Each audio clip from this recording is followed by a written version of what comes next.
Will you make sure? Yeah. All right, are there any questions? 60 is excellent. Can you explain sonic boom better, please? Say it again. Can you explain a sonic boom better, like what causes it? Yes, please. Explain sonic boom. Yes.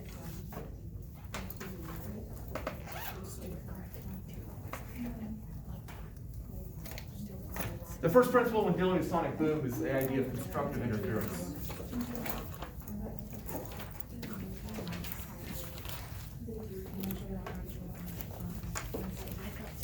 That second word is interference, by the way.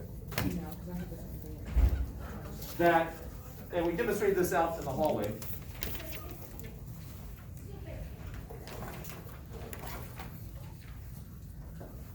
That if I have one wave traveling like this and another wave traveling like that, when they overlap, they add to themselves, and so what you get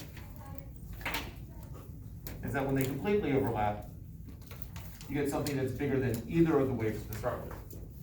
So constructive interference.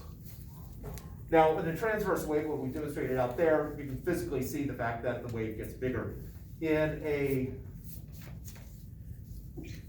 When dealing with sound, we're dealing with a higher pressure. So pressure ultimately is caused by particles bouncing up against something. And so the more particles you have, the higher the pressure. So with a sonic boom, well, if you create a sound, you're creating compression and rarefaction. So you get these sort of bands of high pressure that are out there. You create a sound. We'll pretend it goes in every direction. It does go in every direction, just usually dominant in one direction from speaking voice at least. And the closer you get to the speed of sound, then the closer you are to the front of the wave when you create the next sound. So if you're traveling near the speed of sound, but not at the speed of sound, you end up with these high pressure points which are hitting one right after the other, which we would notice as a higher frequency as well, because there's still some respite in between the high pressure in this case.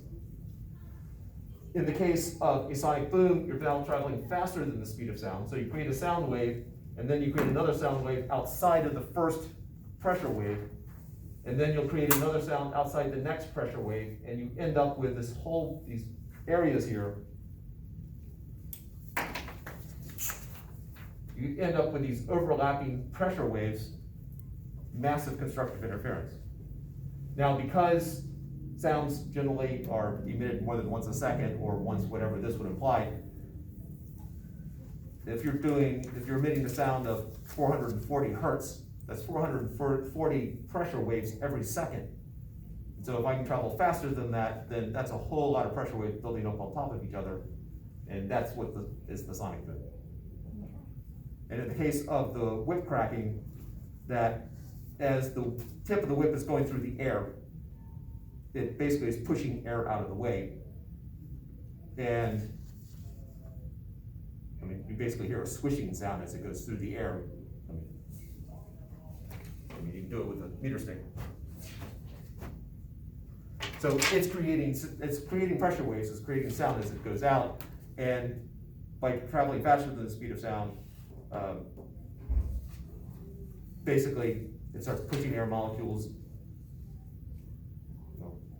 Basically, I was trying to think if I can say it differently than what I just said.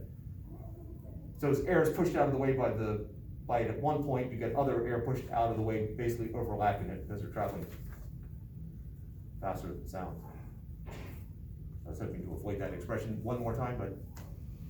Okay, so basically if you swish something through the air, then it's pushing air out of like that space that it's occupying and creating pressure like outside of the item, which is what we hear as the swishing noise. Right.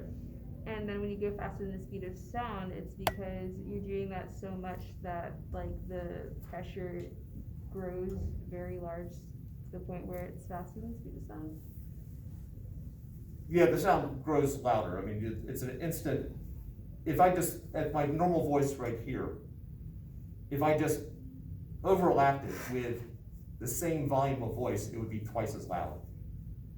So with a sonic boom, at best, you would get a doubling, although you'd get a whole lot of it. So is a sonic boom like, is it just like it builds up and then it happens, or do you just hear it once it passes because you're behind it? Like, does the boom keep going? As long as what's creating the sound keeps happening. So as long as you're moving faster than the speed of sound, the boom will keep booming. Yes. Now, if a jet flew overhead traveling faster than the speed of sound, we would hear the boom, but then it would stop because that pressure wave is moving past us.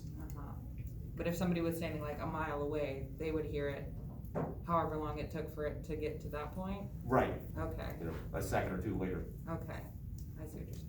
Actually, yeah, part of the second. I guess I guess it would have to be going pretty fast, so. speed travel is about 5 miles a second. Speed of sound. 5 miles a second, okay. So a fifth of a second later. However, Okay. going back to the myth that I told my own children, knowing it wasn't true. When you see the lightning and then you hear the thunder, that's how many miles away it is? Yeah, that's not true. That's not true? Yeah, but I was talking to a small child, and so I'm not gonna say, hey, hear that 1 second difference? That means it's a fifth of a mile away. I thought that was true. Yeah, sorry to shatter that bubble. Wow. All you have to do is you just have to count and then divide by 5, I right? know. I really thought I was doing Yeah. something. So like, is it kind of the same as like clapping? All right, clapping is different in the fact that you don't have the overlapping pressure waves like that it is for a sonic boom. Mm-hmm. That when you're just clapping, it's just a very quick one pressure wave that goes out.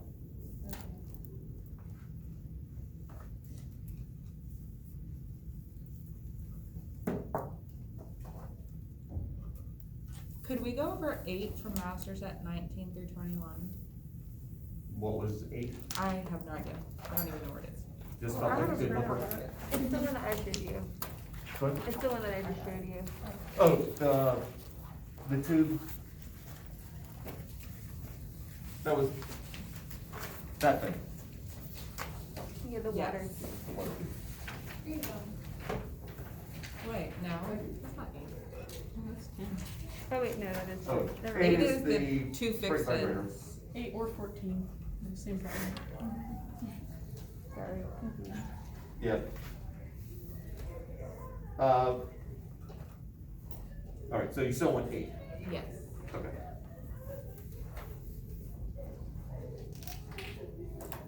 All right, and so we have the 60 hertz string vibrator.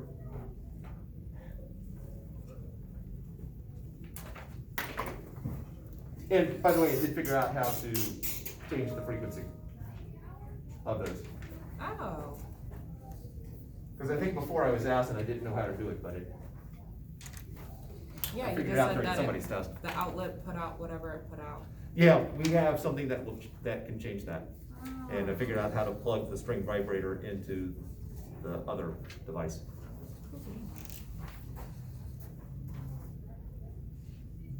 All right, so, it's better. All right, so 60 hertz string vibrator. Tied, and we have this, so I've got this right here, we have the string, and then a pulley. This distance here was 1.2 meters. At the end of the string, and then down here, we have 100 grams or 0.1 kilograms. And it's showing 1.5 waves. All right, so a full wave looks like that. 2 loops, using the language of that lab. One of these will satisfy me. So 1.5 waves, it's basically gonna look something like that. It's the third harmonic. Let's see. Yeah, so showing 1.5 wavelengths. So I got 1.5 wavelengths.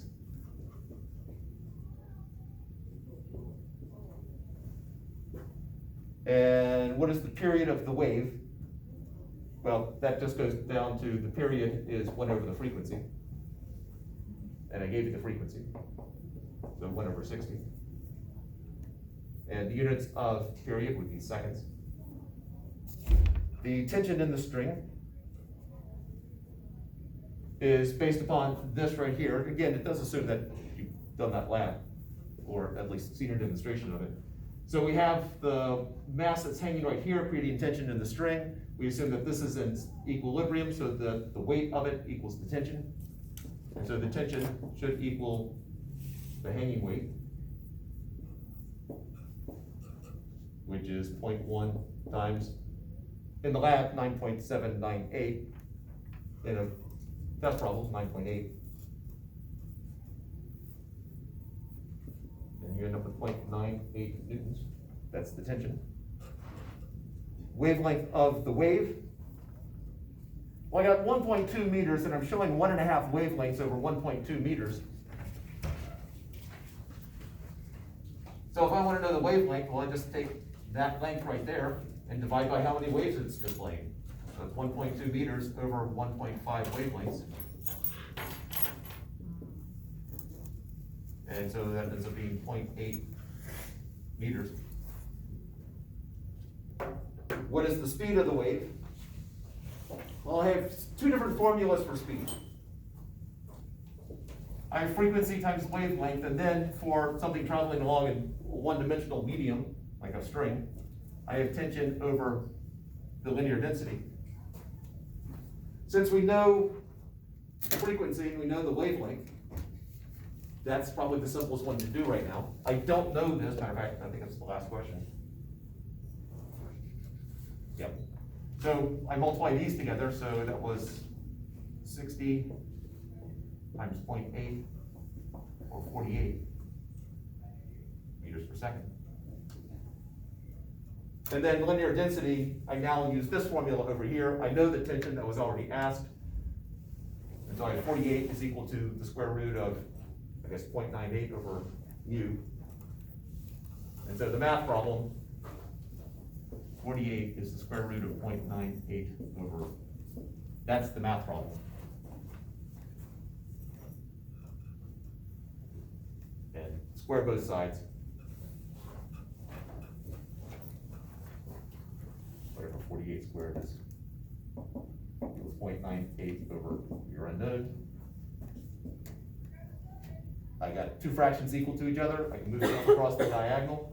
And so I end up with x is equal to 0.98 over 48 squared. And then the units would be, well, since linear density is mass per length, it should be kilograms per meter.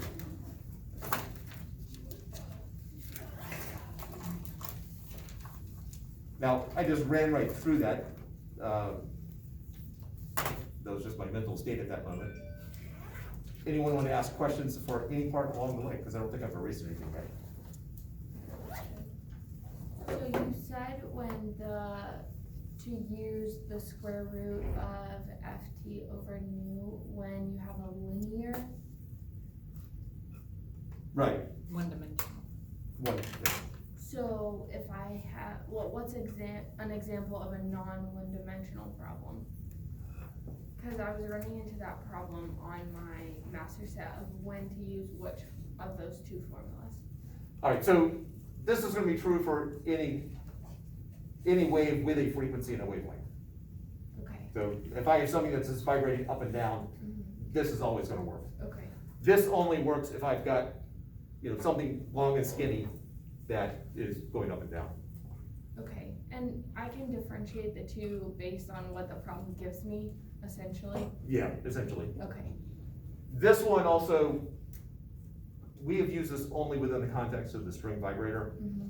I mean, it could work for, battle ropes or anything like that, as long as it is significantly longer than it is thick. Okay. The speed of surface waves we haven't done, other than just the generic formula of there's some force term divided by some density term. Okay. Okay. Yep. Other questions? Emily? So the lag question that I had kind of goes along with that. Yeah. With the tension, would it be gravity times the hanging mass to find that, or would it just be the equal to the hanging mass? I'm gonna nitpick that. ask that again? For the tension on the lab, is it gravity times the hanging mass? That, like, I believe I agree with what the spirit of what you're saying is, but what's the issue? Gravity. What should she be saying? 9.7 something. Gravitational The pull. force due to gravity? Not the force due to gravity, Acceleration due to gravity. yes, acceleration. The 9.8 or 9.798 meters per second squared is acceleration due to gravity, not force due to gravity. The weight is the force due to gravity. So, you take the mass times 9.798. Okay. That's the question. Yeah, sorry, dragging through all that. Well, sorry and not sorry at the same time, so, I'm torn. I don't want to harass students over that. Did we also go over 10? You about to ask a question? Oh. 10. Now we're into the tube with water. All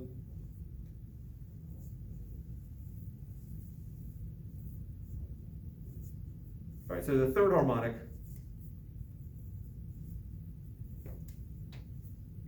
is, all right, so you got an open end and then you have basically a sealed end at the bottom where basically the water is. And so that means I've got a node at the bottom and I have a free end at the top. So first harmonic, node at the bottom, free at the top, antinode at the top. Second harmonic, or sorry, third harmonic. Not drawn particularly well, but again, node at the bottom, antinode at the top. And then you can keep going. The numbering, this is the first harmonic, this is the third harmonic. And at some point I need to go back and update all the ones where I called that the second harmonic.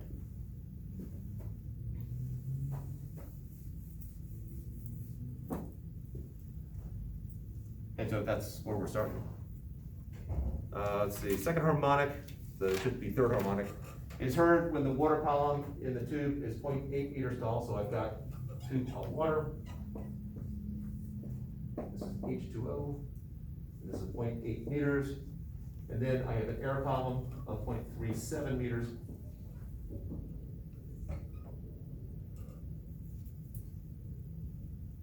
And how many wavelengths of sound are needed to produce it? So, how many waves is that? 3/4. Yep, it's 3/4 of a wave. Because again, the full wave looks like that, and all I've done is basically chop off that last quarter. So it's 3/4 of a wave. What is the wavelength? Well, if that's 3/4 of a wave, and that's 0.37 meters, then lambda is 4/3 times that. Whatever that is. Why 4/3? If I'm solving for a lambda here, Oh, I see. okay. What is the speed of sound based on the experiment? Now, there's some people just went ahead and just assumed they did this experiment perfectly, which was a false assumption. That's why I said based on this experiment. We're again using this formula right here. It's not a one-dimensional medium, so I can't use this formula at all. And so frequency is given as 256, so the speed is 256 hertz times the wavelength, which is somewhere around 0.49. 0.4933. 0.4933. I assume the 3 is repeating? Yeah. Meters. So you multiply that together and you get 126, 123. One off memory on this one. 126. 126. Units? Meters per second. And then what is the height of the column for the first harmonic we heard? And this is, who's paying attention to the wording? If you missed the subtle change there, it wasn't a huge deduction. But the question is how much water is there for the first harmonic, not what is the length of the air column. So for the first harmonic, it's a quarter of a wave. I know what the wavelength is, I've already figured that out, there we go, there's the wavelength. So a quarter of that tells me how much air column there is, and so therefore, we can figure out how much water there needs to be. Because the whole thing is 1.17 meters tall, and then minus whatever 1/4 of 0.4933 is.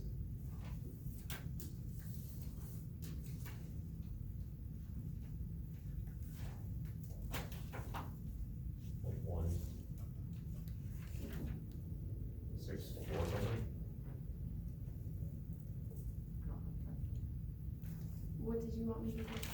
Wouldn't it be a third, not a quarter? 'Cause you need, It's a quarter of the wavelength, which is 3/4, which is cause it seems like it's. 3/4 of the wavelength. It should, okay. It should be a quarter of the wavelength, a quarter of this, or a third of that. Which means that number is not there.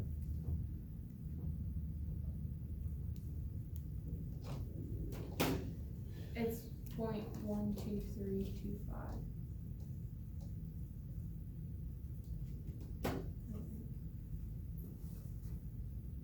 And you get 1.0465, somewhere right there. Questions?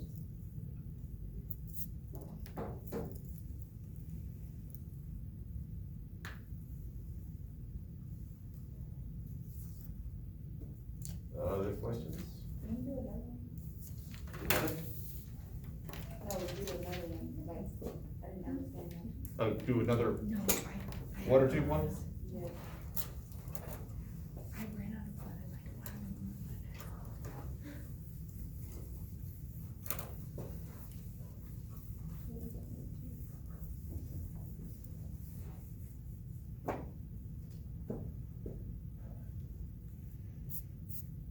Let's do it from a slightly different point of view.